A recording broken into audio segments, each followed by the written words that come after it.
আজ থেকে ১০০ বছর পর ক্যালেন্ডারের পাতায় যখন ২১২৩ সাল, আমাদের মধ্যে প্রায় প্রত্যেকের দেহ তখন মাটির নিচে থাকবে, অস্তিত্ব তখন রুহের জগতে। ইতোমধ্যে ফেলে যাওয়া আমাদের সুন্দর বাড়িটা হয়তো নেক্সট প্রজন্ম ভোগ করছে।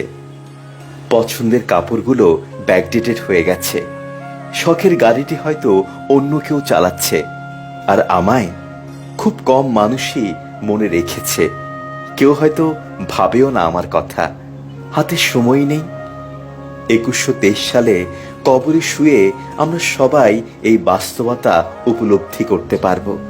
সত্যি দুনিয়াটা কতই না তুচ্ছ ছিল, একে ঘিরে দেখা স্বপ্নগুলো কতই না নগণ্য ছিল।